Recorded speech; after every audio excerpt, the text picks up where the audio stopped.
Hello everybody and welcome to a brand new Elder Scrolls Online news video with me, Sherman. Today guys, 4.2.5 launch patch notes for Murkmire has launched. It is official now, it is out, it is on the servers, and you can go play it. So let's talk about what we got. We got 2 new world bosses, 2 delves, a new 4-player leaderboard arena, Black Rose Prison, 12 new item sets, and new motives, 75 new craftable furnishings, and 50 achievements and many fun collectibles. Lots of stuff in this DLC, a lot more than even Clockwork had. Even though Clockwork had about the same, it has a little bit more because a lot more of it is useful items. Clockwork had a lot of good stuff, don't get me wrong. The latest update is approximately 3.2 gigabytes and must enjoy and stay moist. It's a Argonian joke. So, we're going to go through these really fast. Starting with the top, Murkmire has been added to the game, and it is actually quite a decent zone. I actually like this place. It's really nice to play in. If you haven't been on PTS and tested this environment, it's really, really interesting. It's not super dangerous like they made it out. It's got its challenge to it. For new players, it's definitely going to be challenging to a degree. For veterans, it's going to be a cakewalk. Black Rose Prison. Imperial Potentate, whatever, blah, blah, blah. Wanted a distant dungeon to house the most feared criminals and political prisoners of the Second Empire. He ordered a penal institute built on the coast of Black Marsh. It was Black Rose Prison. After the ancient city, a day's march to the north, now you can enter the dreaded Black Rose Prison and face waves of brutal enemies in an ever-escalating battle for treasure and glory. It's a really awesome place, dude. Oh, man. And I will be honest with you guys. I've soloed up to the 3rd part on normal. It's nowhere like DSA. DSA can be soloed with a really, really good build. But this is a challenge, and it's fun. But for 4 players, it's awesome. On normal, on veteran, it's a little bit harder. A lot harder. I'm not gonna lie, it's a lot harder. But it's really fun, and it's got some really good drops in it.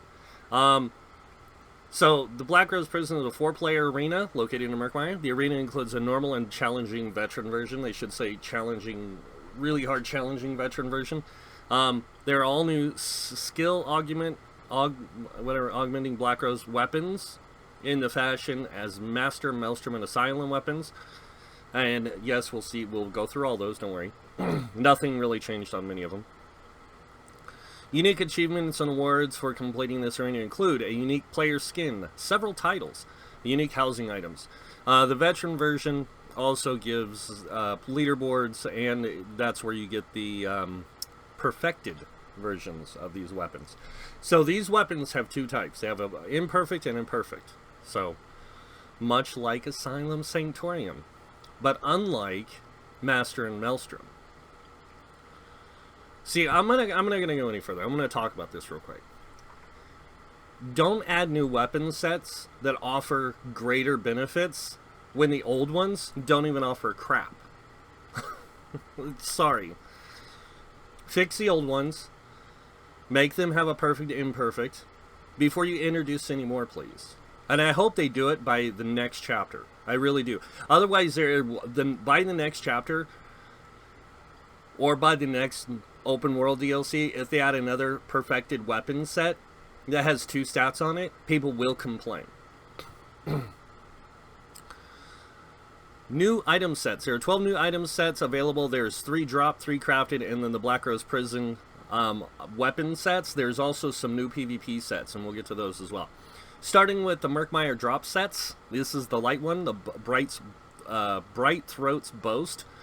This one is interesting. I did try it out. I did test it. It works really good, not gonna lie, on Sorks with pets.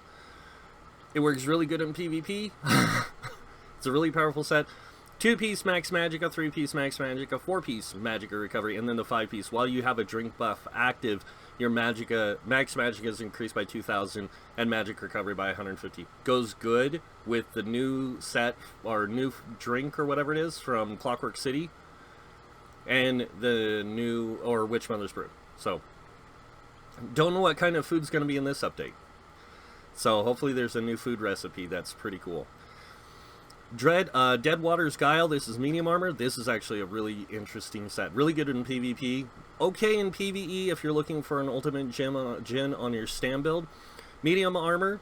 2 pieces weapon damage. 3 pieces max health. 4 pieces max stamina. And number 5 is when an enemy dies within 2 seconds of being damaged by you, you gain 5 ultimate. This is actually, I found to be a little bit better than Werewolf Hide. Or Hide of the Werewolf. Hide of the Werewolf is really good for tanks and people in PvP. This is really good for people in PvE. Because it's whenever you kill an enemy within 2 seconds of you doing damage to them. And as a tank, you can get that quite a bit on trash, and you'll have your ultimate really fast. So it's really good for trash on ultimate game. Champions of the Hist. Weapon, this is another really good one. 2 pieces weapon damage, 3 piece stamina, 4 piece stamina, and then 5 piece. Gain minor heroism at all times when you are in combat, generating 1 ultimate every 1.5 seconds. Now we have Shulks, which is the Magicka version of this. This is the Stam version, and it is awesome. Now I wish they would have put 1 crit in here, but then it would have made it identical to Shulks, so this trade-off is kind of good. And the fact that you can get a lot more crit out of weapons than you can out of anything else, so... Moving on. Murkmire crafted sets. Now these ones are unique. More hybrid play involved, I will say. So this one, Gravestake Collector, 2-piece, max magic, a 3-piece, max stamina, 4-piece, max health. So very much like Twiceborn Star and many other sets in the game. Black Rose. But the 5-piece, enemies you've damaged have a 10% chance to drop a Gravestake for 6 seconds after they've died. Touching the Gravestake restores 6,500 stamina and magicka. Only 1 Gravestake can appear at a time. Really good support set at offering resources to your group. It's like having synergies for days. So, and yes, it does work really well. This would match really well on a stamina healer with Powerful Assault. Just saying. I haven't tested it thoroughly enough, but I will say this would go really well with them, because then they don't have to use Spear Shards, they can just use this. Right. Naga Shaman. This is a okay set. I say okay. 2% healing taken, healing done, max magicka. I don't understand why they did this, or it's 2 pieces healing taken, 3 pieces healing done. I don't know why they did this, because you really don't need that much healing on a healer. And it's called Naga Shaman, but it works out. It works out really well on a healer, because those healers that have a hard time getting minor mending and minor vitality, this is a way to do it. But I think they made this more dedicated towards tanks, even though it's not as good. But it's whenever you cast a damage shield, you gain minor mending and minor vitality for 6 seconds, increasing your healing done and healing received. This effect can occur once every 6 seconds. So it gives you 8% healing done and healing received. So when you use like your shields as a tank and you buff yourself with this, then you can heal yourself for 16% more. Because it increases the heal by 16%, and then the healing or 8%, and then the healing received is increased. It's crazy. It works good on a healer, don't get me wrong, but like if you're starting out, this is a good set. Might of the Lost Legion, and as long as you're not a Templar. or a Nightblade, because I think they get minor mending. Yeah, they can get minor mending. So Might of the Lost Legion, this is an interesting set. So it's a hybrid, it's another one of those hybrid type sets. 2-piece max stamina, 3-piece max magicka, 4-piece weapon damage, 4-piece weapon spell damage, so you get both. And then 5, after successfully blocking, gain 3 uses of Empower, increasing the damage of your next 3 light attacks by 40%. Not a tank set, guys. This is more of a damage dealer set in PvP, and it works out pretty good. I tested it a little, and honestly, it's there, it's good, it works. That's about it. Black Rose Prison sets. Now this is where things get a little crazy. We're going to only look at the perfected ones because it's going to be the same as the non-perfected. So the perfect radial uppercut, this is the two-handed weapon, gives physical penetration. So it's like 2,000 something penetration, I think, or 1,000 something. Uppercut deals 100% of its damage to the closest enemy. So if you use uppercut on an enemy and it does, 16k, that other enemy next to him is going to take 16k. So it's a little OP. But only in that sense. The penetration is really nice too, because this does increase your DPS and your rotation and all that. Gallant Charge. This is the sword and board. Spell and physical resistance. By the way, do not use this on a Templar. It is overkill in resistances. Reduces the cost, or you can use this on a Templar, but don't use any other armor that gives resistances, I should say. Reduces the cost of shield charge by 25% and reduces the cost of your next non-shield charge one-handed sword and shield ability by 100%. So anytime you shield charge, your next ability afterwards is going to be free. Awesome PvP setup here. One I've tested with a lot, and I didn't get to really duel too many people. It was kind of hard to find people dueling. I don't know if they still do have that specific area on PTS where they duel, but I didn't find a whole lot of people to duel with. Spectral Cloak.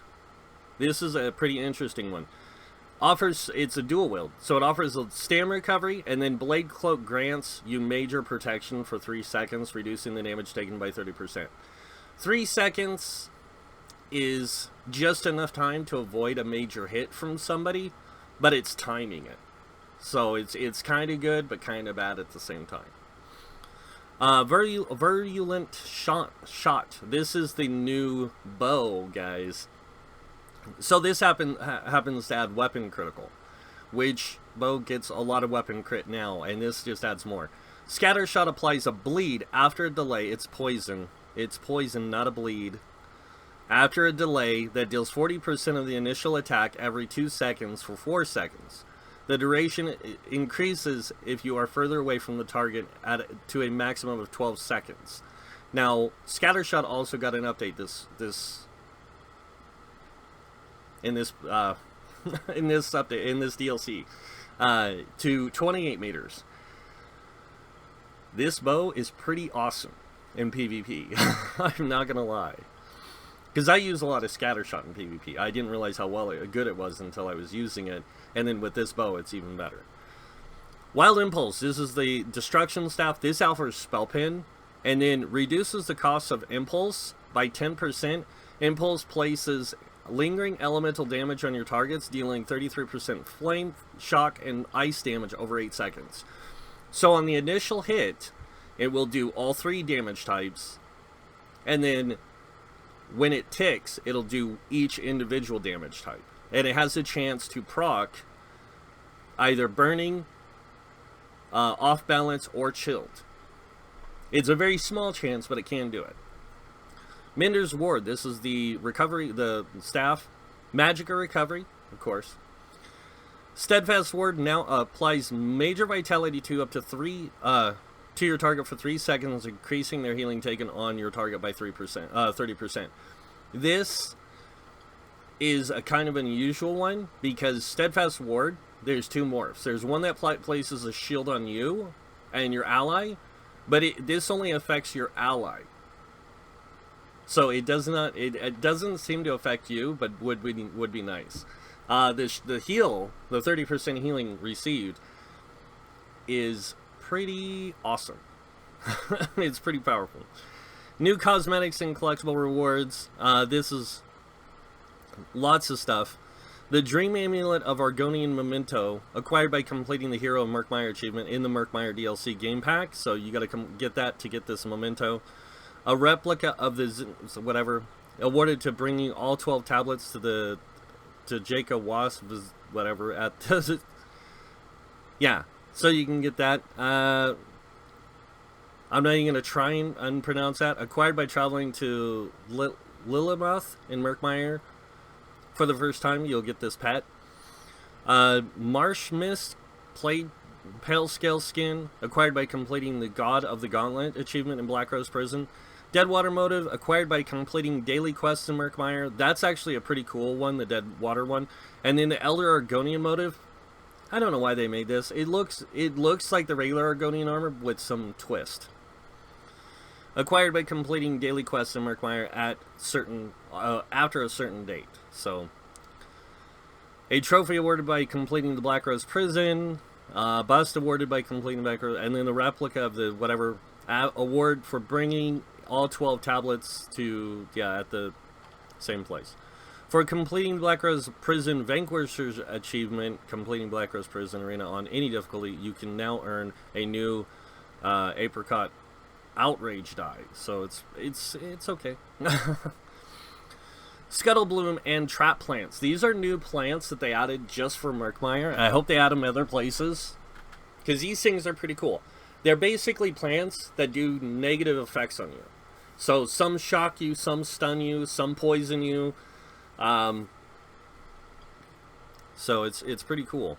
And one will give you a tiny boost. The Scuttle Bloom, if you can find it, will give you a steady boost to your speed. As well as honey, alchemy, grease, and very rarely a docile Scuttle Bloom of your very own in place in your home. I don't know how to get it yet. New Furnishing Plan, there's 75 of them. New achievements, there's 50, we already know. Alright, Cyrodiil changes, destructible bridges, and mile gates. This is actually really cool. I saw a lot of this on PTS. I did go around and look, and there was a lot of people testing this. The destructible bridges, that's a cool idea. There's tunnels now too, with where the mile gates and the bridges are. Where the mile gates are, there's tunnels. Where the bridges are, there's certain areas of water you can cross. So it's either you take your chances and get shot to death while trying to cross the water, or you go up and try and rebuild the bridge and get shot to death. There's a lot of cool things. The coolest thing I saw was somebody was doing it, and there was like a small skirmish, and a guy popped the big bubble thing that protects you from siege weaponry and everything. He did that, and then somebody cast barrier, and these guys rebuilt the bridges. It was pretty funny. Rewards of the Worthy refresh. Yep, we're getting a refresh on it, guys.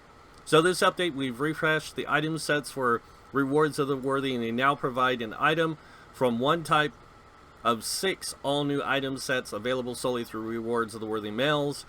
Note the item sets that were previously available here are still available elsewhere in Cyrodiil. These items drop in the style of your alliance and are scaled to your level. Starting with the light armor, Indomitable Fury. There's 2 light armor sets, by the way. So 2 things of max magic on the 2 and 3 piece. 4 piece is stam recovery, which is weird. 5 piece, after breaking free, gain minor protection and minor heroism for 7 seconds, reducing your damage taken by 8% and generating 1 ultimate every 1.5 seconds. Surprisingly enough, this is actually a pretty interesting set. The stam recovery gives you that resource return to break free if you do have to break free, so it kind of gives you a little bit of that. But the nice thing is you gain minor protection and minor heroism for 7 seconds. So it doesn't work that great, but honestly, not every set works perfectly. Spell Strategist. Now this is an interesting set. A lot of people thought this was going to be the next DPS thing. So the 2-piece max magic, a 3-piece spell damage, 4-piece spell damage, but when you deal damage with a light attack, you place a mark over your target for 5 seconds, granting you 500 spell damage against your marked target. This effect can occur once every 5 seconds. So here's the thing you have to understand. If all your DPS are running this, only one can put a mark on a target. If another one applies the mark, that person that had the mark loses it. So it's really good on a single type of DPS, and the best one it works on is Nightblade. I mean, it works good on DK, Sork, and everything else, but Nightblade really excels with this set. Battlefield Acrobat medium armor set. Now this one I actually like. This is actually a pretty good one for PvP. 2 things of stam recovery on the 2 and 3 piece, or 2 and 3 piece, they've got that misworded. 4 pieces max stamina, and the 5 piece reduces the cost of all your abilities by 6%. All abilities. Magicka, stamina, it doesn't matter. All of them are reduced by 6%. It's a really good set for those Wardens out there that are looking for a way to reduce the cost of their stuff. This is a really good trade-off. Soldiers of Anguish. This set got a lot of flack, and they did a lot of work to it. And now I have to say I like this better. So this is a really good Zerg breaker. Medium armor, 2-piece. Weapon damage, 3-piece. Weapon critical, 4-piece. Weapon damage, 5-piece. Your melee light attacks have a 25% chance to place a ring on the ground that explodes after 1.25 seconds, applying 48 health absorption to all enemies hit for 4 seconds, negating the next 4,800 points of healing done. This effect can occur once every 6 seconds. So it has a 4-second uptime, 6-second downtime. I will admit that the 4 seconds to 6 seconds isn't a big deal, but this is a really good Zerg breaker. Steadfast Hero, heavy armor. Was going to be something really cool for Templar tanks, but tried it out, and even in a group situation, there isn't enough negative effects being applied to people in most situations where it doesn't make a difference. Now in PvP, it's a different story. In PvP, this set works out really, really well. So, 2-piece physical resistance, 3-piece spell resistance, 4-piece max health. When you cleanse a negative effect from yourself or an ally, gain major protection for 5 seconds, reducing your damage taken by 30%. This effect can occur once every 10 seconds. The downside, 10 seconds. So 5 seconds where you don't have the 30% damage reduction. It would have been better if it was applied every 5 seconds and recast every 8. But I understand why they did 10, because it would be too OP otherwise. Battle Defender, next heavy set and last of the sets.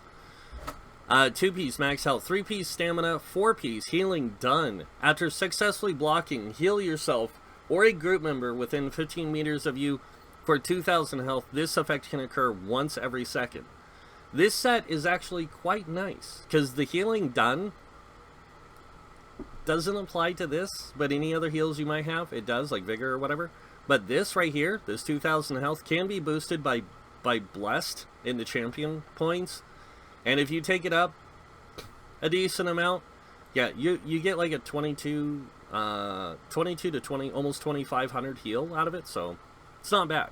And then if you have really good healing received, that heal, or the person has good healing received, that heal is a lot better on it. New PvP collectible. So they got a new Gladiator emote, and you have to get 30 of the Gladiator proofs to get it. They are available from completing conquest missions in Cyrodiil with an Arena Gladiator's Mockery available for purchase from the war researchers in Cyrodiil. Character reordering. This is a new thing, guys. Now we can reorder our characters in our character select. It's pretty cool. Housing and editor improvements. I'm not going to go through this. There's a lot here. But there was some bugs on PTS. Hopefully they got them fixed on some of those. Champion point increase has been increased by another 30 points. We all know that. It is now, the total is 810, which is really high. Mac minimum specs has been changed, guys. With update 20, these are the new Mac minimum specs. I don't know what this means, so I haven't messed with Mac in a while. Like, I used to repair computers, but like, I don't know why this makes a difference. Because I don't think you're going to be playing on an iMac machine, you know. You might be playing on a new Mac with a big screen that's all in one. Like, that might be something, but who knows. Alright, going through all this, we're not going to look at all this stuff. This is all blah, blah, blah, blah. Moving down here. They did do, anyone who played in played Somerset, they did do a lot of fixes to things and everything like that, and a lot of quest fixes. So Wolf Hunter got some changes to March of Sacrifice and Moonhunter Keep. I don't know. Like, it seemed like a lot of this is more of a nerf than anything else. Like, to make it easier. Alright, combat and gameplay changes. This is where things get really interesting. If you haven't seen the PTS patch notes, this is going to make things a little bit more understandable, because the devs actually put in dev comments on a lot of the major changes. But alright, first, they updated the interaction between roll dodge and projectiles. They fixed an issue where projectiles would always be dodged if the target was roll dodging at the moment the projectile was created. Projectiles can now only be evaded if the roll dodge occurs within 1 second prior to their impact. So the person's right on top of you, you're not going to get the roll dodge. But if they're at range and they're sniping you and you see it coming, you can dodge roll within 1 second of its impact. And they explain why. It's just, I'm not even going to get into it. Minor Major Evasion. These buffs no longer grant the passive chance to dodge. They now reduce the damage you take from area of effect attacks by 10 and 25%. All abilities that previously granted minor and major evasion have been converted to this new effect, and Blade Cloak ability now grants major evasion. So they explain why they did this. The change affects the abilities Blur, Evasion, Deception, Predatory, Deceptive Predator, Gossamer, Grace of Gloom, Adept Rider, His Spark, and the Specter's Eye. His Spark isn't going to be that great anymore, guys. As noted above, we spent the time fixing the dodge issues with dodge, with the goal of making sure that you only dodge abilities projectiles when you are actually actively dodging. Passive dodge goes against that, so we removed it from the game. I get it. I like it, honestly. I just think that there's so many sources of major evasion now, and major evasion, that we don't need anymore. It's ridiculous. Major Expedition fixed an issue where the visual effects from this buff were only visible to the caster. Minor Brutality. This is really good. They increased the weapon bonus, weapon damage to 10% from 5% on the bonus. Now, this only the DK can give, by the way. Minor Proficiency increased the bonus to spell critical chance from 3% to 6%. They also made adjustments to some other places to make this make sense. Now this can only be applied by Sorks. Minor Savagery increases the bonus to weapon critical from 3 to 6%. Only, if I remember right, only Nightblades get this. And then Minor Sorcery increases the bonus to spell damage by to 10% from 5%. Only Templars give that. So this is like directly right here. This is like to cause you to take these people with you in a group. That's it. Like, hey, we need more incentive to make people use more class options in groups. Like, really? Like, you could have come up with a better option. What I'd like to see, though, is I would like to see them do like some gear sets, like maybe kind of like we have Hunting's Rage, but one that goes, hey, we're gonna give you minor if you use this set, you can get minor Brutality for your group up to 6 people, or Minor Proficiency up to 6 people on a set. You know, I would like to see those added to gear sets. I think that'd be really good for more supportive sets, so you don't have to run like a group of one of everything, because this right here, no offense, is creating a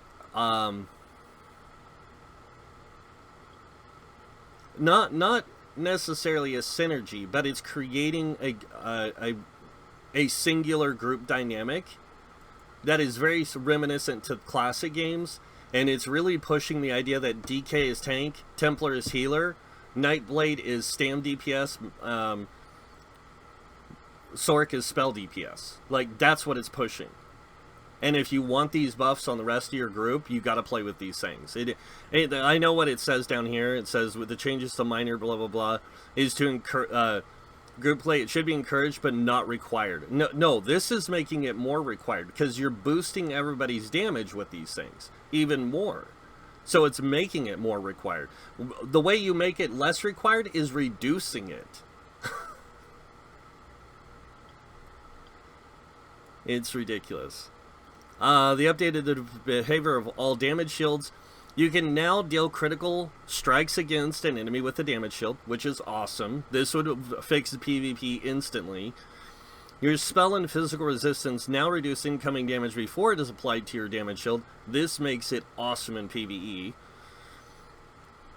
Poison and weapon enchantments, it also works pretty good in PvP, but with the nerf to shields in PvP, it's not that great. Poison and weapon enchantments can now proc even if the damage done by your light attack or heavy attack or weapon ability is fully absorbed by a damage shield. So even if you have a damage shield, this damage will go through it.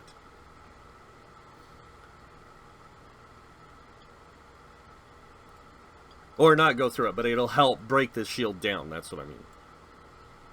I should have said it. This change makes damage shields function more consistently with the rest of the game's mechanics. It means that damage shields are more powerful in PvE content since monsters generally don't reduce armor. Heavy armor players in particular will receive much more effective damage shields now. This is intended to make damage shields a more potent tools for tanks. In addition to the change, there were several other damage shield adjustments listed in the specific abilities section. There's a lot here, guys. Okay, your character will now have a faster knockdown animation when being dismounted. That they're not lying. They increased the movement speed bonus from Steed Mundus to 10% from 5%. So if you're wanting to make a speed build, use the Steed Mundus. Combat pets will now take 0 damage while in dungeon, trial, or group arenas. This makes pets really, really cool in dungeons and trials because they don't die. So even bears on the Warden is awesome. Like, I tested it, and it's cool to have a pet now. For some reason, I never really liked them in dungeons, but now that they take no damage in dungeons, trials, and group arenas, it's cool. Pets now inherit the caster's critical resistance, so pets just became good for PvP. The Swift Jewelry trait now increases movement speed by 6% of your max quality, and previously 10%, so they nerfed Swift Jewelry. That's a good thing. No offense, I was tired of chasing people in PvP that moved at like 100 miles an hour. Fixed several issues of poison and weapon enchantments. So all poisons now correctly proc 20% of the time when light attack or heavy attack or weapon ability deals damage. Food and drink will now provide the current stat bonuses if they are consumed while you have a poison equipped. All weapon enchantments now correctly proc 100% of the time when not on cooldown, when any light attack, heavy attack, or weapon ability deals damage. So, now, I gotta explain this.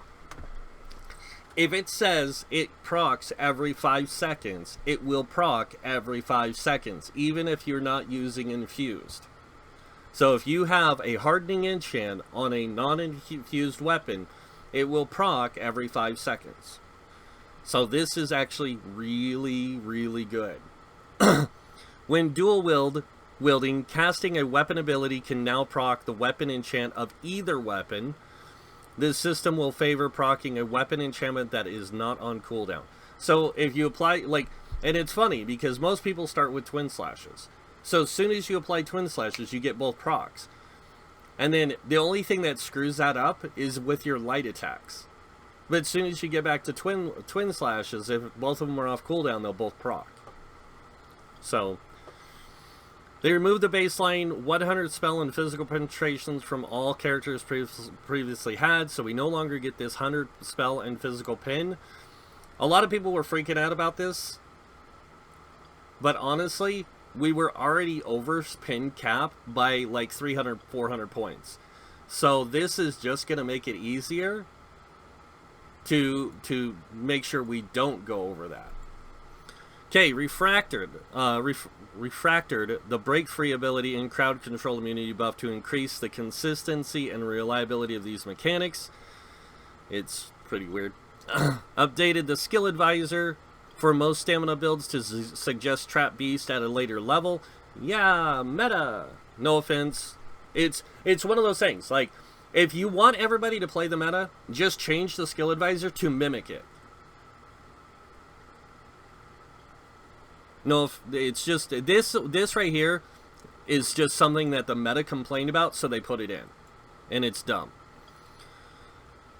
I'm not trying to complain, but it is. Like, people need to learn on their own how to make their builds, or go watch YouTube, go read up on guides, build guides. Go figure it out. But they need to learn on their own. Holding their hand is just ignorance. Fixed an issue where you could add or remove abilities on your ability bar while you were in combat. This is good. That drove me nuts in PvP. You'd see somebody use, like, snipe, and then all of a sudden they hit you with Scattershot, and, you know, they're still using the same... Like, they're not using, like... You can tell, too, because they'll stop, and they'll, like, go into, like, their inventory-looking thing, and then they'll be back. It's like... Fixed an issue where your movement speed bonuses were not additive with each other, resulting in a very slight inconsistency in total movement speed when they were used together. The other reason why they did this, I think, was because a lot of people were using an add-on that they could switch their loadouts, like, whenever they wanted, and they were doing this while in the middle of combat. I think that's another issue, to make PvE and PvP more working. Fixed numerous ability tooltips for grammar, spelling, formatting, accuracy. Fixed an issue where mounting while taking dot damage would cause you to be unable to mount or weapon swap. Made some improvements to certain knockback abilities such as uppercut and flame touch to ensure they correctly knock enemy targets off ledges and walls. Oh yeah, that's gonna be awesome. Fixed an issue where you could still attempt to cast abilities like Petrify or Ruin Prison against enemies that were immune to crowd control from unstoppable abilities and unstoppable potions. Fixed an issue where pets were immune to crowd control at all times. Pets are now only immune to most crowd control effects in dungeons, trials, and group arenas. So they did make it to where they're impervious to damage. They're immune to damage, but they are still affected by negative effects. Like movement speed stuff, that kind of stuff. Alright, moving on. Dragon Knight. First class changes, guys. Ardent Flame, Fiery Grip. This ability now grants major expedition for a maximum of 4 seconds instead of 6 seconds. By the way, Major Expedition got major nerfs across the board. It's funny. I'm not even going to read the developer comments. Lava Whip, decrease the range of this ability in force to 5 meters from 8 meters. Remove the stun from Paralyze, the Flame Lash morph. Remove the stun from Paralyze special attack. Now, it's funny what they say here. We want classes to be intentional when they land stuns on the enemy, and not have it coupled with an already highly damaging attack. So, you remove the stun. Cool. Like, no, the more they keep doing this, the more PvP is just going to become a brawl fest. And PvP is just going to become much quicker because of all these, like, removals of stuff. It's going to be great. No offense. Parallash. The Parallash special attack is no longer free and now costs half the amount of regular Flame Lash. They say it's to put it in line with the, like, Crystal Frags and other procs that cost stuff. Yeah. World in Ruin. The passive. This ability no longer increases the damage of poison area effects by 3 to 6%. It now reduces the stamina cost of all poison abilities by 12 and 25%. 12 to 25%. The flame bonuses on this passive remain unchanged. So the flame passives still do damage, but the stamina, the poison damage ones don't. Instead, they reduce the cost of all poison abilities. Yeah, because you're already wearing medium armor that gives you 20% reduced cost in those abilities. Now you're going to reduce them even more. And it doesn't make it so you can do faster rotations. Because on a dot build, you can't do fast rotations. Not like that. Sorry. Fixed issue with the passive was not reducing the cost of trapping webs and its morphs. So now it reduces the cost of trapping webs. Not like a lot of people are going to use it anyways. Like, I might still use it for certain situations, like in a dungeon where at a choke point or something, in a dungeon where you pull mobs through. But other than that, like, no. Draconic Power, Dragon Leap. Fixed an issue where this ability and the Take Flight morph did not improve as they ranked up. Now they do. Somehow, miraculously, they fixed it. Elder Dragon. This passive ability now also increases the range of all instant cast melee abilities by 1 meter per rank, in addition to granting health recovery for each Draconic Power ability slotted. Now I want to talk about something. Flame Lash. They reduced the distance, right, from 5 to 8 meters, but you can increase it to 7 meters because of this passive. So they reduced it and then increased it back. This change was made to help stabilize the range of all DK melee attacks. It also matches the melee light attack range to the range of their abilities. This additional damage range helps distinguish melee DKs from other melee classes. Yeah, let's not homogenize them. Let's just make them, like, super unique in their own special way.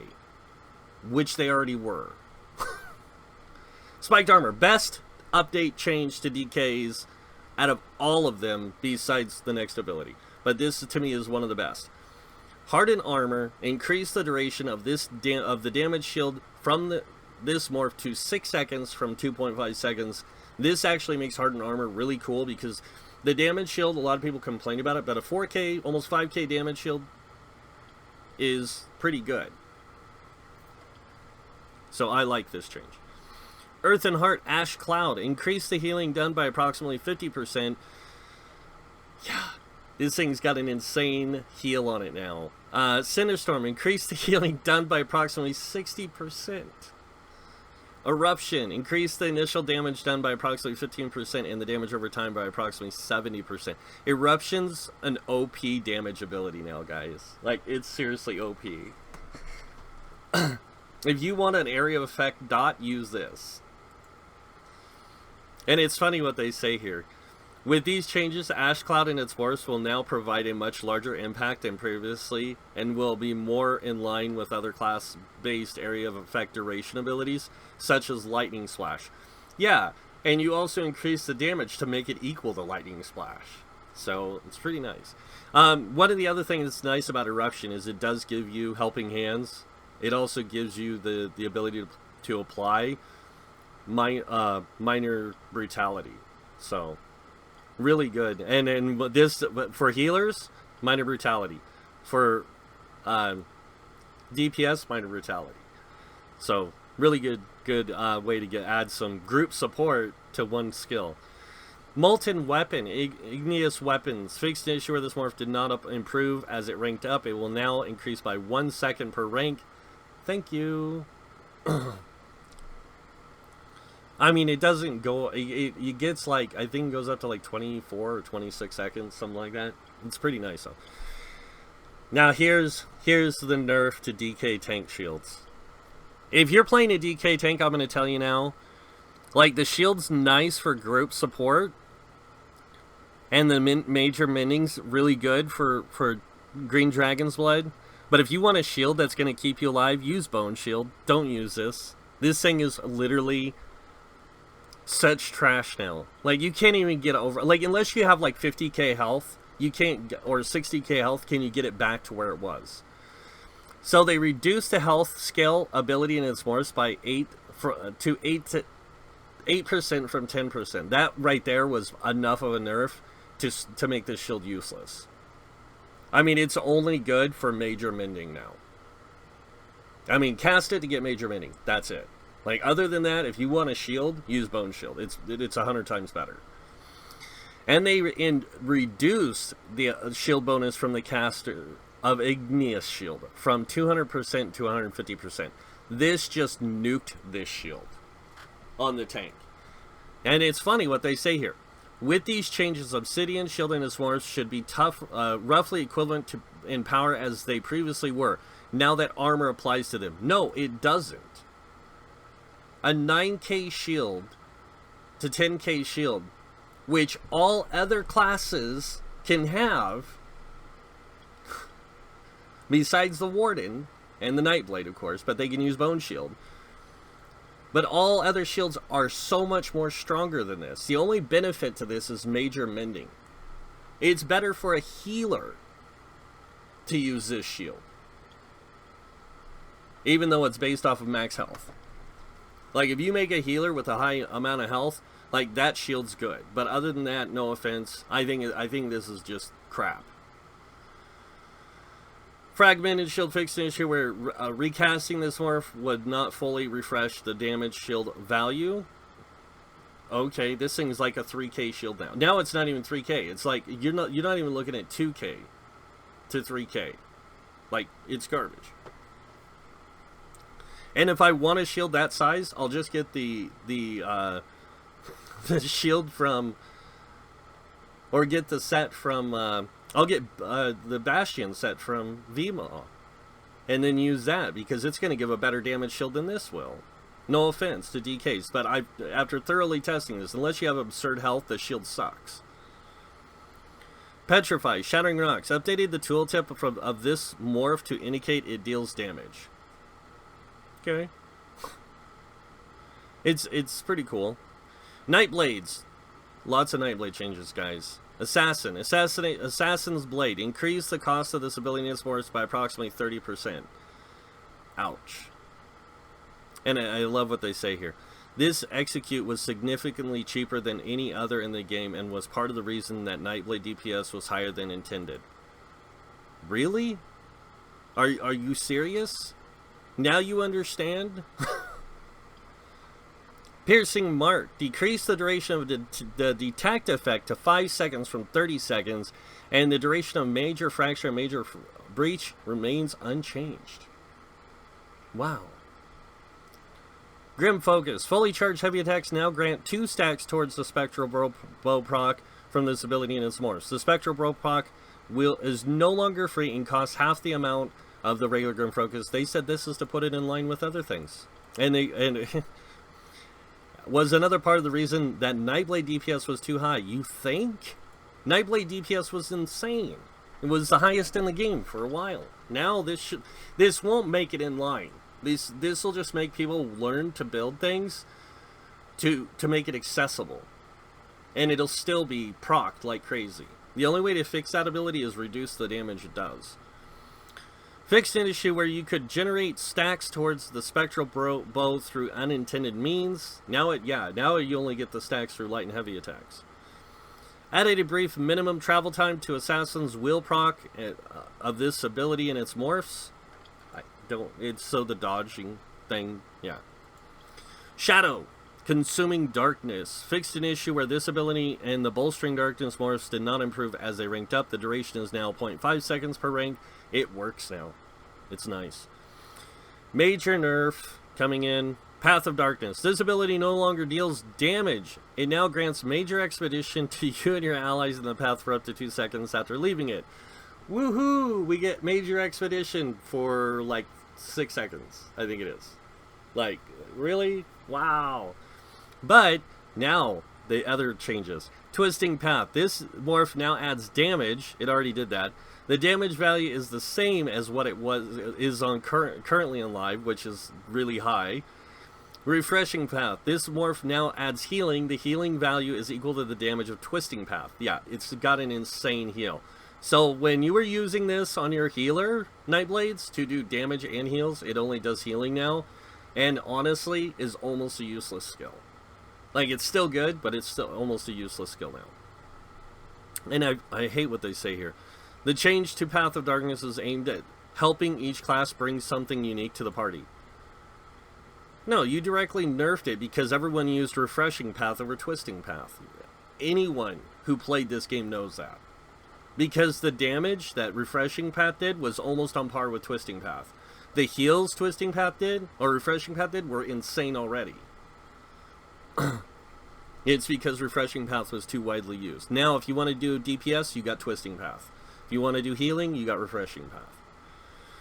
Shadow Image. Fixed an issue where the Shadow Image's summoned monster was despawned or teleport to whatever places if you went out of a certain range. The Shadow Image will now never move from their original placement. Siphoning. Drain Power. Power Extraction. Increase the damage done by this morph by approximately 25%, which, by the way, this thing hits like a bus. And it's funny what it says here. We wanted to give better distinction of the Power Extraction morph since the upgraded tooltip states it gets damage increase. The damage difference between these morphs should be much more noticeable. It is. Because one does physical damage or disease damage, the other one does magic damage. And I think Power Extraction is the one that does disease. So yeah, it does a lot more. Siphoning Strikes. This is a cool change. Siphoning Strikes just got so much better. Fully charged heavy attacks now restore twice the amount of health and resources from this ability in its morphs. Man, Nightblade tanks are a little OP with this. Like, you're talking like some serious healing. Strife. Reduce the damage done by this ability by half, but it now also heals for 50% of the damage done and can now target you or an ally. The total healing amount remains unchanged. So, just to let you know, this thing has an absurd healing. Swallow Soul is the one that had the minor vitality. Now it does double the damage. The morph doubles the damage, but it decreases the heal by to 35% of the damage done, and can only target you. It could only target you before, but minor vitality was removed. Because of the damage, it does the same amount of healing as with minor vitality. I think it's like 1% less, but it's still about the same. Funnel Health. This morph will now apply always heal you in addition to an ally. It already did that, but it does 50% of the heal of the damage done. So with healing, if you increase your healing through Blessed, it's like 59% of your health of the damage done it heals for. So it's ridiculous. It's really powerful though, and I like what they said here. For Swallow Soul Morph, we wanted it to retain a certain functionality to dealing high damage while also providing healing utility to yourself. The amount of healing provided to the group with Strife was so high, and it was so high that there wasn't enough trade-off with the morph choices. Now you can still get the super powerful group utility as before, but now it comes at a cost of reduced damage. So. And it says reduced damage. Yeah. It still heals for the same. It's ridiculous. Sorks. Dark Magic. Crystal Shard. Crystal Fragments morph. The icon on this action bar now changes when you have an instant cast proc. It's not like it didn't notify you with the sound. Fixed an issue where using the instant cast proc would cause you to stop blocking and would prevent you from taking other actions for 0.2 seconds. Increase the damage of this proc and its abilities to 20% from 10%. They increased the damage pretty much back to where it was, but it still can't stun. This ability's proc now has a very brief minimum travel time before it hits your target. You can no longer set Crystal Frag proc while you are actively engaged in combat. Or you can't have it proc when you're not engaged in combat. So that's a nice change. This is actually really good. Crystal Frags is really good now for damage, and it works really good in PvE. Dark Exchange. This ability and its morphs now restore 3,600 magicka instantly, previously 4,696, and an additional 2,400 over 20 seconds. The additional is you get that. Yeah. The total resources restored have been increased by approximately 2%. The health restored remains unchanged. And it's kind of weird. We want sorcerers to be strategic about how they maximize their resource return from this skill, while maintaining the powerful feel of seeing resources shoot up after completing a cast time. This ability will now restore more total resources than previously, but requires better timing to maximize. Dark Deal. This morph also has a cost reduction bonus as its morph effect, because it costs stamina and gives you magicka. Sorry, I just find it funny. Ruined Prison. This ability and its morphs now stun the target after 1.2 seconds. A new visual effect will display on the target to indicate the effect. The initial application of this effect cannot be dodged, but the target is dodging after 1.2 seconds, they will avoid the stun. So if you wait 1.2 seconds, right before it goes off in dodge roll, you will avoid the stun. Increase the duration of the stun to 3 seconds from 2 seconds. Rune Cage. Increase the damage done if the target fails to break free before the stun ends by approximately 22%. Not even going to read it. Daedric Summoning. Bound Armor. Increased the bonus to blocking mitigation granted by this ability and its morphs up to 36% from 20%. This is equal to Sword and Shield. Or, sorry, this is better than Sword and Shield. And how much damage it mitigates. This is 36% in the incoming damage. Now, you think about this. This gives you 26% mitigation, or 46% mitigation, when you block with any weapon. Versus a Sword and Shield, which gives you the 20, and then the 36% on top of it. So it's like, it allows you to just have insane mitigation from blocking. Now, it only has a 3-second cast time, so it's very situational. And it's very timed. You have to be very skilled at using this skill to make it really effective. But when you do, you can pretty much mitigate a crap ton of damage. It's insane. Kanjar Ward. The strength of this ability now is limited to 50% of the caster's max health. Hardened Ward. This morph now only ranks up the damage shield strength instead of shield strength of the caster's and caster self-shield bonus. So Hardened Ward is actually better for you and your pet. Kanjar Ward, like the basic one, is okay. And then the other one, I think it's 40% of your max health. I don't remember. They might have fixed it. We want players to make interesting choices. Now, I love what they say here. When making damage shield builds. These builds now require a balance of offense and defensive stats, where previously a damage shield user could go for all offense stats and also get a large damage shield that mitigated the fact that they were low max health. Because shields literally should not be able to be used to the degree they were. And this really does do that. But now here's the thing you have to understand about Sorc shields and Annulment. They can be used in PvP without the negative effect. Like without the battle spirit being applied to them. So they still retain their shield strength no matter where you are in the game. So if you're a tanky character and you're in PvP, your shield strength is going to be really good. But it's not going to be insanely high like it was before. You're not going to be running around with 36k shields. Not unless you're using a two-handed and playing a Templar. And you have like 30 people on you. Daedric Curse, Daedric Prey. Decrease the cost of this morph by approximately 20%. This is... yeah. Summon Unstable Familiar. Decrease the cost of the special attack from this ability and the Volatile Familiar morph by approximately 15%. Summon Unstable Clan Fear. Decrease the cost of the special attack from this morph by approximately 33%. What? Yeah. Summon Winged Twilight Tormentor. This is the damage dealer, by the way, of the Winged Twilight. Decrease the cost of the special attack from this morph by approximately 15%. These things have super low cost already, and now they're even lower cost. So I like what it says here, though. These abilities were too costly for their overall impact and frequency of casting. They should increase the damage of Sorc pets. Okay, Storm Culling, Boundless Storm. This ability now grants Major Expedition for a maximum of 4 seconds.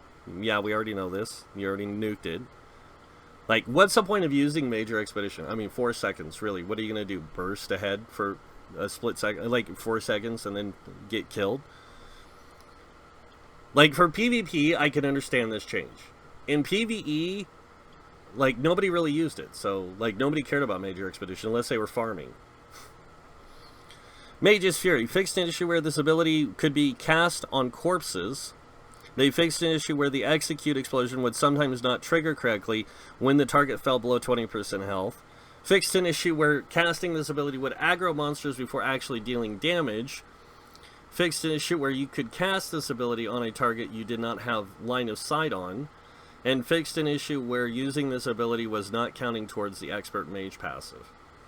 Lots of fixes. Here's the big change. And Overload used to be a really meh thing. It was really good because you could have 2 bar, you know, a 3rd bar when you could have all these buffs and stuff on there. But the nice thing is that now when you activate Overload, it doesn't whatever you have on that bar is going to be ubered. This ability and its morphs no longer grant a 3rd bar when toggled on. Weapon abilities can now be used while in Overload mode and are no longer hidden. You can no longer generate any ultimate while this ability is toggled on, which is awesome. Sorry. You can now toggle this on when you have 25 ultimate or more, previously 75 ultimate. Light and heavy attacks are now off the global cooldown and can be woven with other abilities. Decrease the damage of light attacks by approximately 50%, increase the damage of heavy attacks by approximately 60%. Power Overlord, this morph now specifies the bonus range and radius of the light and heavy attacks. Now, I like what they have to say here, I really do. We want sorcerers to feel like they have access to their full arsenal while in overload mode. This ability is updated to better integrate with other abilities. As soon as your overload light attack, as you overload light attack, you can cast an ability just like light attack of any other weapon set. So you can light attack weave with this. It's powerful. It's really powerful.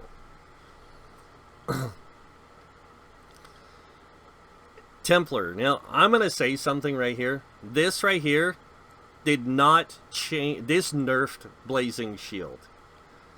The reason they nerfed it was because if they didn't, 42% of the shield strength, the shield barely comes off it as it is now in PvE. In PvP, it would make it really powerful, and that's why they did it. They nerfed it for PvP. So, Blazing Shield reduced the amount of damage that this ability deals from a maximum of 42% of the shield size to 30%. And they said they did the shield size now scales with armor. We wanted to ensure this ability wasn't doing too much for its cost and effectiveness. The shield should now absorb more damage, but its total damage dealt has slightly decreased to compensate. Slightly decreased? Try like 2k. Like for me, in that sense. Piercing Javelin, Binding Javelin. This morph now knocks the enemy down instead of knocking them back, which is really cool. It's a really nice knockdown. This change was to help ensure stamina melee builds are able to continue to hit their targets after activating Binding Javelins. Ranged stamina builds still have access to a knockback with Scattershot, and they're right. And it's really cool because this is I actually like. Puncturing Strikes. Damage. Increase the damage dealt to the closest target by approximately 8%, which also applies to its morphs. So, both of them. While channeling with this ability in its morphs, the character will now always orientate whatever the direction of the area of effect towards your reticle. This also allows you to turn and damage enemies with these abilities while you are rooted. So you can actually turret this thing. It still locks you in, or I think it locks you in place, but you can now turret with it and aim it while you're moving. Radial Sweeps. Now this one got some major changes. This morph now deals physical damage, the Empowering Sweeps morph of Radial Sweeps. This now deals physical damage instead of magic damage and also grants major protection for 6 seconds plus 1 second for each target hit. By the way, if you haven't seen this ability and tested this ability, put it on a Templar tank and use it.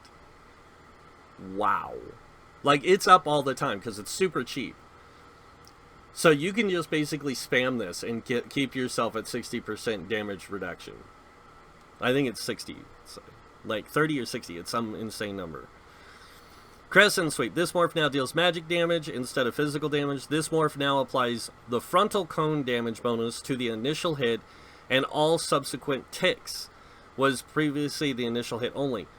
But the damage bonus has been reduced to a 60% bonus from 66%. So it does a lot of damage, by the way. And it ticks damage, so it's like, it's nice. The spoilers here. As stamina builds have already have a bursty option with Dawnbreaker, we wanted Magicka Templars to have access to a similar option with Crescent Sweep. Yeah, it's a little OP. Spear Shards. Increase the damage done by this ability and the Luminous Shards morph by approximately 67%. Spear Shards didn't need more damage. Blazing Spear. Increase the damage done from this ability by approximately 60%. Blazing Spear is insane now. It's just ridiculous. Spear Wall. This is my gripe. This ability and its morphs now grant minor protection for 1.5 to 3 seconds while activating an Ajax Spear ability. Here's the funny thing. Tanks, the only place you're going to get this now, the 8% damage reduction, is on Blazing Spear or Luminous Shards. And most of the time you're going to be using a damage shield, so the 8% damage reduction is useless. Like, because you're going to be spamming your shields more than you're going to be worrying about popping shards at people. No offense. This is just dumb. We wanted to retain the defensive flavor of the passive while making it applicable, whatever, to more of the Daedric Spear skills. The previous version wasn't effective with puncturing strikes or focused charge because they can't be used while blocking. Damage shield mitigation doesn't include block. So Sun Shield also wasn't useful previously with this skill. But damage reduction doesn't apply to shields. Or while you have shields up. It only applies from when your character is physically hit. So it's useless. The only place it's not useless is a boss encounter where a boss does like some absurd amount of damage to you. And even then, with resistances being applied to shields, shield strengths just doubled. So when you have a 10k or 12k or 15k shield on a Templar, depending on your health size, and you get hit by something, that's 30k pretty much in health with 50% damage reduction. Or 50% resistance is applied to it. So the idea that this is good, it's only good for DPS. Just admit you made the change for DPS. That's it. To give them survivability. Sunshield, Blazing Shield. Fixed an issue where casting this morph would aggro neutral monsters around you. It's funny that they mention this because I used to use it to generate aggro. Now I can't. But that's okay, it's fine. Dawn's Wraith, Backlash. Increase the cost of this ability and its morphs by approximately 5%. You don't even notice a difference. Best change ever right here. Radiant Destruction. Decrease the channel time of from this ability and its morphs to 1.8 seconds from 2.8 seconds. The damage done has been decreased by approximately 15%. The cost by approximately 35%. The total damage per second and cost per second should remain relatively unchanged. And this thing still does insane amount of damage, you guys. Because it's an execute. And I still find this funny what they say here. This change allows the Templar more opportunities to integrate damage over time effects into their rotation during the execute phase, while retaining the powerful level of Radiant Destruction. The reduction of time spent casting should help Templar's execute phase feel more engaging for the caster, since they can now devote more time to maintaining other abilities. Restoring Light. Honor the Dead added a visual effects to the Magicka Restore. Restoring Aura, Repentance morph. Different Templars can now repent the same corpse. Should have been in the game from the start, guys. Just saying. Rune Focus. Reduce the cost to match the channeled focus morph. Restoring Focus. This morph now costs stamina and grants stamina to you every second and no longer grants minor vitality and minor protection. This is... Minor protection was removed to Spear Wall passive to retain the total damage mitigation for tanky Templar playstyles. No, it wasn't. It doesn't offer tanky playstyles. Stop lying. This was tanky. If they would have left this, just left this alone, this and Spear Wall, because Spear Wall was fine. No offense, Spear Wall was fine. It allowed you to block 15% more melee damage, so it made him tankier with sword and shield, and almost better than that of a DK. And a lot of people started to see this and said, wow, maybe the Templar is a better idea. And they go, oh, well, we want tank to be a standard ground kind of tank still, so we need to make this adjustment. That's probably what happened, was too many... Yeah, I'm not even going to complain about it anymore. But I don't like that change, but that's okay, because I just moved over to using Channeled Focus for my morph now. Because Magic Return on a Templar tank, no offense, is way more important than the Stamina Return. Way more. The reason why? Because you're getting 240 Stamina Magicka every second, You're using damage shields a lot. You're using heals a lot. So magic return is more important. You can use repentance if you need resources. But I never use repentance, so I don't have to worry. Advanced species. Wardens, by the way, got some awesome changes. Animation, I don't know why they call it that. Animal companions is what it's supposed to say.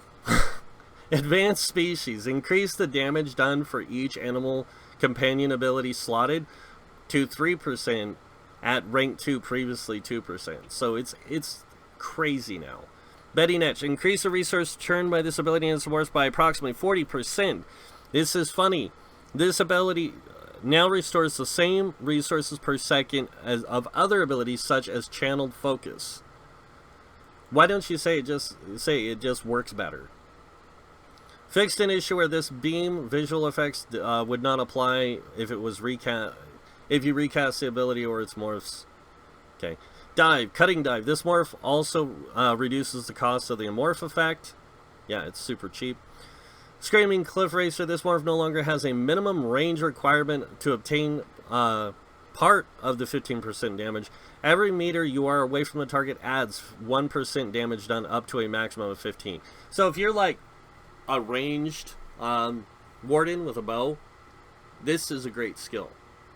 It was already a great skill. Now it's even better because it doesn't matter where you're at range, you're going to get a percentage bonus. I'm not even going to read the... Falcon Swiftness. Fixed an issue where part of the visual effects from this ability and its morphs was still visible to enemies even when you were hidden.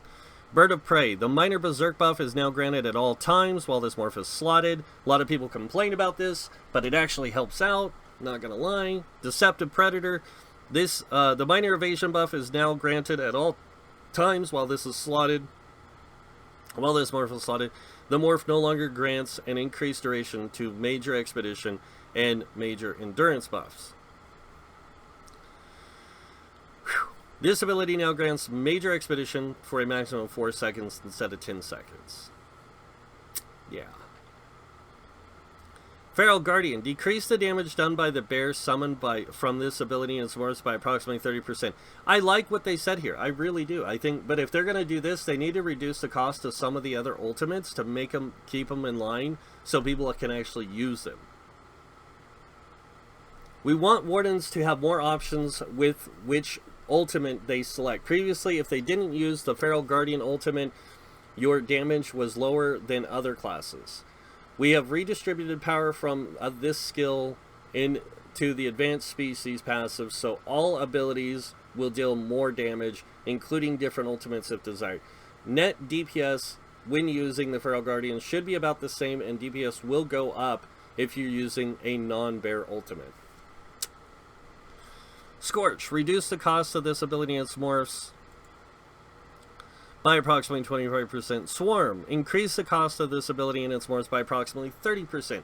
Why? With the increase to betting etch resource returns and reduced storage costs, we were able to get stamina wardens into a healthy place to average drain rate per second. Magica Warden was too inexpensive. This made Swarm the perfect ability to adjust, and it's Magica only,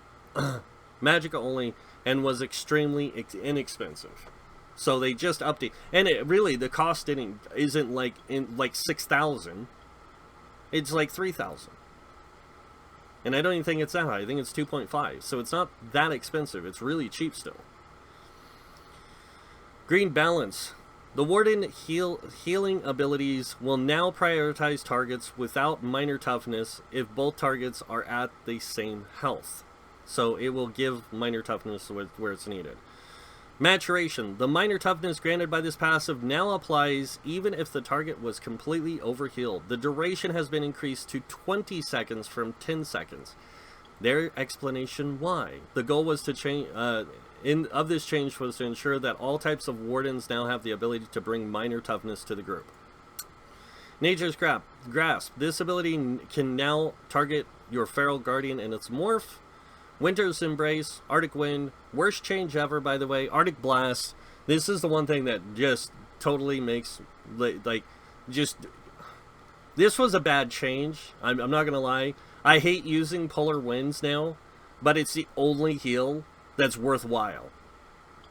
Artic Blast. This morph now fires a projectile that stuns the target in addition to healing you. It requires an enemy target to cast the ability. The ability also no longer deals damage over time based on your maximum health. Instead, it casts a slow that can be outrun, or a stun that can be outrun. Sorry. Impaling Shards. Fixed an issue where the visual effects of this ability in its dwarfs did not persist for the full duration of the effect. Weapon changes. Two-handed. Forward momentum. Reduce the duration of the snare immunity from this ability to 4 seconds from 8 seconds. Cool. Dual wield. Blade Cloak. This ability is morphs now grant major evasion. Quick Cloak. This ability now grants major expedition for a maximum of 4 seconds instead of 5. The funny thing is, though, is that forward momentum wasn't the only ability that had this reduction thing. Even heavy armor had it, but nobody used it because of its cost. Now the cost has been reduced, and is anyone going to use it? No, because it doesn't offer a heal. And the heal still lasts for the full duration, by the way. Arrow Spray, Acid Spray. Fixed an issue where the damage over time from this morph was breaking the invisibility of Shadow Cloak. Woo. Hasty Retreat. This ability now grants major expedition for a maximum of 4 seconds instead of 5. All major expedition is 4 seconds, pretty much, unless it's a pot. Scattershot, or the skill from whatchamacallit. Scattershot. Increase the range of this ability in its morphs to 28 meters from 10. I love what they say here. The range was increased to be more in line with other bow abilities and now fits better into rotations at range. Destruction Staff. Impulse. Increase the damage of, by this ability in its morphs by approximately 25%. You add this with the Impulse Staff, it's ridiculous. Like the new staff from the Black Rose Prison, it's ridiculous. Steadfast Ward. Healing Ward. Remove the initial heal from this ability. This is funny. The change affecting the forward momentum, quick cloak, and hasty retreat abilities is the same movement speed changes noted previously, and the desire to have variability in the positive and negative directions during combat. It was just to make it so people couldn't come in, gank somebody, and get out before anyone could kill them. It was to make things gank proof. So you can actually, kill people now, instead of having to chase them for 100 miles before you can get a hit on them. Light Armor, Annulment. The total strength of this ability and it is now limited to 40% of the caster's health. Dampen Magic. This morph now increases the shield to 50% of your max health, previously 40. Blah, blah, blah. As noted above, we wanted players to make interesting choices when making damage shield builds. These builds now require balance of often. I do like that change. I really do. Harness Magic, a fixed issue where this morph was double dipping with its Magicka return based on the light armor worn, and it was on the PTS. I remember I tested it, and I think I got hit, and I got 9k Magicka back one time. I was like, what? No, I shouldn't be getting that much back. Evocation. This ability now also increases Magicka recovery by 2.4% of each light piece worn, and in addition to the Magicka cost abilities by 2% for each piece of light worn. So they just basically combined Evocation and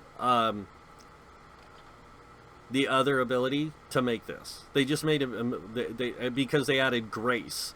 This ability's old effects have been merged into the Evocation passive. That was the recovery.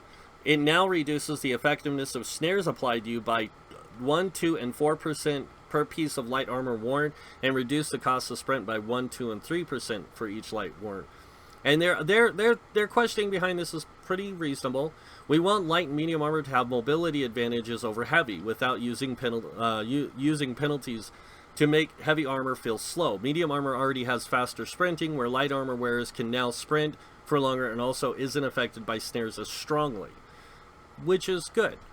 Agility, medium armor passive. This is insane. They upgraded the damage bonus to 15% from 12%, a 3% increase. Not only does this increase stamina abilities across the board, but increase Warden by another 3%. Evasion, reduce the cost of abilities and its morphs by approximately 15%. It's not a huge difference, guys. This isn't, but it's a lot cheaper. And we get major evasion now. And I think you get like remove snare and stuff. Heavy armor, immovable.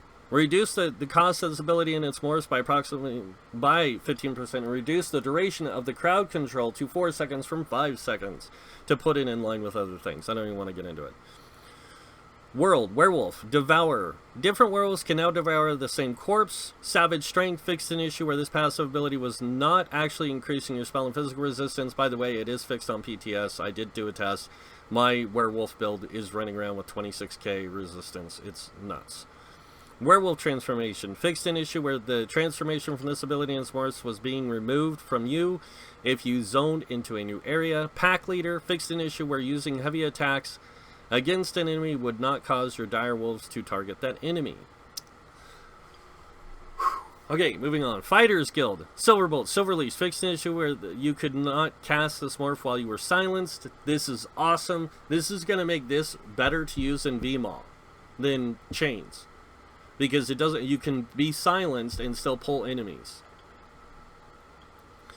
Mages Guild. Meteor. Fixed an issue where this morph and its ability would cause the character to slide on the ground when knocked back. Volcanic Rune. Fixed an issue where your character could slide on the ground after being knocked by this ability. Psijic Order. Imbue Weapon. Decrease the cost of this ability and Crushing Weapon morph by 5%. Elemental Weapon. Increase the cost of this morph by 10%. No explanation, but I know why. Because it's super cheap. Undaunted, Bone Shield. Reduce the effectiveness of Bone Shield and Spinal Surge synergies granted by this ability and its morphs to 50% from 100%. And why? Because of the shields getting resistances applied to them. Inner Fire. Inner Beast. Fix this where you cannot be cast while silenced. Thank you. Alliance War Assault. Reach. This ability and its morphs this ability now only affects abilities that have a 28-meter range or more, previously 15 meters. Warhorn. This ability and its force no longer grant minor toughness. Too bad. So sad. The ultimate was providing too much power relative to other avoidable choices. The minor toughness buff will still be available from the Warden class. Or there is a gear set that gives you minor toughness. Champion System, The Apprentice. Spell Precision. Decrease the spell critical chance to 9 from 12. Now look, 3% difference, but they boosted the spell crit on Sorks by 3%. The buff. They did the same thing with decreased weapon criticals. So it makes Nightblades and Sorks almost required in groups. So, hey, we did it to create diversity, but now we make it required. And it's funny what they say. These changes were made to keep damage and critical strike rates in line after the increased changes to minor prophecy and savagery. See?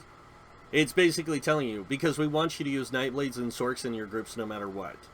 So if you're playing in a dungeon, we want you to be a DK tank or Warden tank with a Nightblade or a Sork DPS and a Templar healer, so you can get all your minor and major buffs. Because this is when people min-max, this is what it creates. Sorry to say it. The Shadow fixed an issue where placing points that was not updating the tooltip of major and minor defile abilities. Yeah. Itemization and item sets. They fixed an issue where bind unequipped weapons on your secondary weapon bar would not be bound until your weapon swapped to that bar. Now when you equip bind unequipped weapons, it will immediately bind whether you are not currently using that weapon bar. Decrease the effectiveness of poisons that increase magic and stamina costs to a 10% cost increase, previously 30%.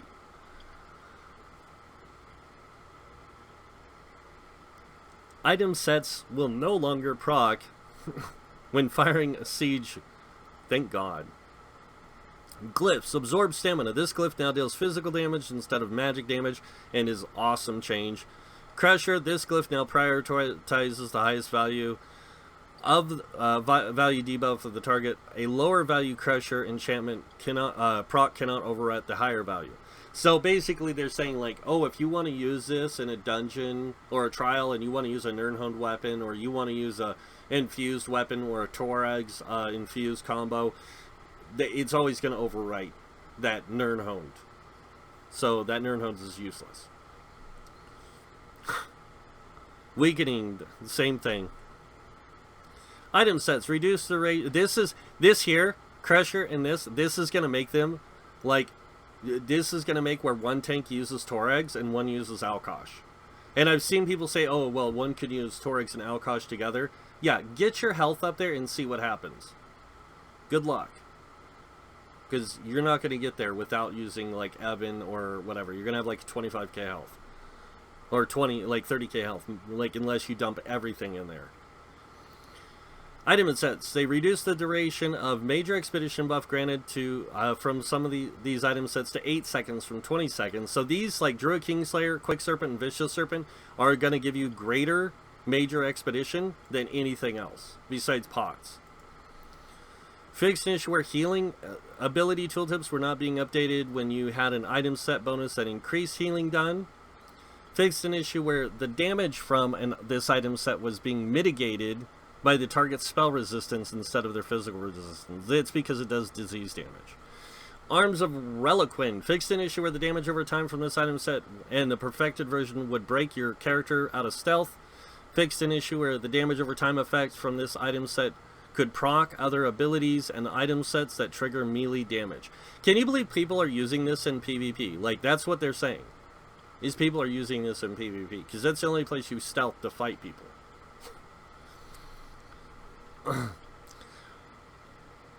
And it's funny because it has the damage increase for dungeons. Balor. Fixed an issue where some ultimates were not working with this item set. Overload still should not proc Balor. Hispark. Fixed an issue where this item set could stack with other sources of major evasion. This set now will override and replace any major evasion when you activate block. Fixed an issue where you could get Hispark to temporarily persist out without blocking. Thank God. And it's a good set, but it's still not, like, it's not a great set anymore. Not like as good as it once was. But I mean, if you want the major evasion, that's a way to get it. Impregnable. Reduce the maximum bonus of this item set's critical resistance to 2,000 from 5,000 for gold quality. Jovial's Guidance. Fixed an issue where this item set was not increasing the duration of major protection buff from the Rebalance morph, or Remembrance morph. Okay. Lucky's Focus. The damage reduction no longer stacks additively with minor and major evasion. Mantle of Soria. Fixed an issue where the weapon swapping out of this item set's 5-piece bonus was causing you to lose the spell damage bonus. This fix also applies to the perfected version of the item set. Now, can they go and fix Ebon and Plague Doctors, please? Because when you switch with either one of those, and you're using jewelry and the weapons, you lose the 1,000 health bonus from Ebon, and you lose the 4,000 or 3,000 whatever health bonus from Plague Doctors in the middle of swapping. Maw of the Internal. Fixed an issue where the damage area of the Daedros Fiery Breath ability was similar than the visual effect. And the thing with the Plague Doctors in Ebon is while you're swapping. It's not like you swap and you don't get it back. It's just while you're swapping. Merciless Charge. Fixed an issue where the damage over time effect from this item set could critically strike. Pirate Skeleton. Fixed an issue where the appearance change from this item set was not lasting the full duration if you were wearing the Jovial's Guidance set. Powerful Assault. Fixed an issue where the proc from this item set would only apply to you and your group members and not just an ally. Robes of Destruction Mastery. This item set will no longer drop non-destructive staff weapons. So, Robes of Destruction will only drop destruction weapons. Stinging Slashes. Reduce the bonus granted to each tick of Twin Slashes to 1350 extra damage from 1500. I hope they make sure that when they do these changes, they change the boxes on the PTS, because it still drives me nuts when opening a Sword Dancer or a Sword Singer and there's a bow in there, but you can't get one on live. So this is a minor nerf. It's not a major one, guys. You still get a lot of damage out of that. Thorvican fixed an issue where the minor defile buff was only reducing healing received and not also health recovery. Vestments of Olorum fixed an issue where some player abilities and dungeon bosses synergies were incorrectly proccing this item set. Vikosa fixed an issue where this item set would not proc Major Maim if the target was taunted by the Tormentor item set proc. Fixed an issue where the snare effect from this item set was bypassing snare immunity. Like, here's the funny thing. Like, people test this. That means somebody's using Tormentor. But nobody says everyone says nobody uses it. Alright. Base game changes. Lots of changes to Alliance, War, and PvP. Nibian River was slightly wider than various locations. Safe shorelines have been removed. Crafters take note. Many resource nodes have been moved that were previously in areas where structures have been placed. Like, I have to agree with Fangrush on this. Like, how many crafters go farm Cyrodiil? Like, I know some Cyrodiil people farm there, but double the damage from Slaughterfish? Yeah. Like, we need more piranha munching. Lunar Fang Docks now has a makeshift pontoon bridge which cannot be destroyed. This is really cool, actually. Added new tunnels south of Wayon Priory, which leads to the Aldemary territory, and west of King's Crest Keep, which leads to the Daggerfall territory. Added new flashing locations near Bravil and Nibian Bay, and the fishing locations on the north side of Bravil have been moved. Moved the book, yeah, whatever. Town guards at Bruma will no longer attack Alliance guards. You are no longer able to mount on bridge houses. Repair kits for mile gates and bridges now properly state whether they can be repaired or not while in combat. Using a repair kit on siege doors, mile gates, and bridges can now be interrupted even when CC immune. If your character gets stuck under Nibian River, Nibian Bay, or Lake Rumar, you will be moved to your border keeps. Movement abilities will now function properly on bridges in Cyrodiil. You can no longer drop a captured Elder Scrolls at a keep until the Elder Scroll that was previously housed at the keep has found a new home, either at another keep or back at the home temple. Wow. Fixed an issue that caused a captured Elder Scroll to become placed at its home temple, causing it to behave as if it were both at its home temple and captured. Emperorship bonus and keep ownership bonuses will now properly be added and removed. Cool. Itemization. The 3 tutorial quests of Cyrodiil will no longer grant Pelinal's mid-year boon boxes during mid-year mayhem. Those boxes are intended to be rewards for daily quests. However, all 3 tutorial quests now grant 3,000 AP upon completion for a total of 9,000 AP. Keep walls. Keep walls have 410,000 HP when upgraded instead of 305,000 HP. Rework the... Yeah. They need to just say that the reason they did this was because people were laying waste to keep walls in a matter of seconds because they would just stack a ton of siege there. Mile gates and bridges are now slightly more elongated compared to their non-distant cousins. Slightly adjusted the terrain around all mile gates and bridges to aid in deployment of siege weaponry. The following structures have been moved so the impact of the siege weaponry is more accurate, as Ashmile Gate has moved south, Elysia Bridge has moved northwest, Nibian Bridge, the second bridge in the Nibian River, has moved north, the Waynon Mile Gate has moved to the west, and then made minor adjustments to the southern side of Kalman Mile Gate to ensure siege weaponry is more accurate. Outposts. Added 3 new outposts in Cyrodiil: Winter's Reach, Harloon's Outpost, and Carmel Outpost. These outposts have been added to the Keep Transit Network via Dragonclaw, Darklow, and Brindle, respectively. This just allows you to move around Citadel better with these outposts, and it gives us something new to fight over. Siege. Siege damage will no longer critically hit against players. This applies to initial damage and secondary damage effects. Reduce the damage from Scattershot by approximately 40%. Now, I don't get this.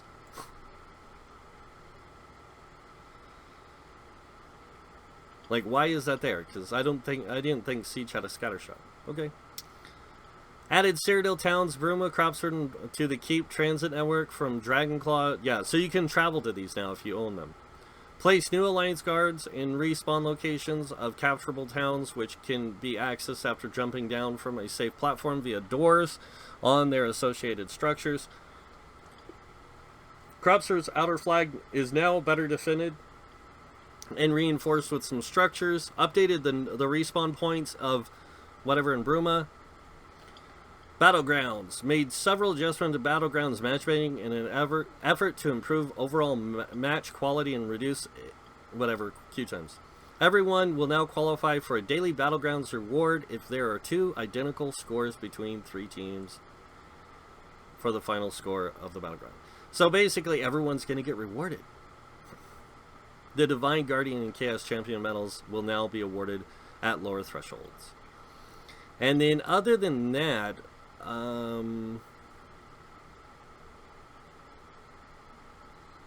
wanted to say there was something else in here. Oh, enjoy the new crown store changes for those subscribers. You guys get a discounted area now.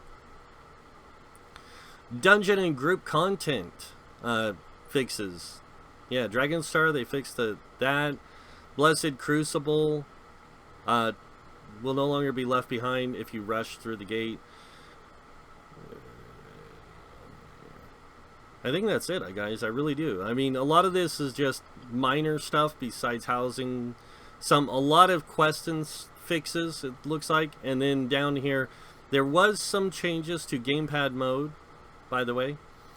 And then Crown Store and Crown Crates. Gifts will now properly show stack counts. Fixed an issue where opening Crown Store and performing a search would not work correctly if you hadn't opened the Crown Store before. And fixed an issue where performing searches rapidly in the Crown Store could kick you to the login screen.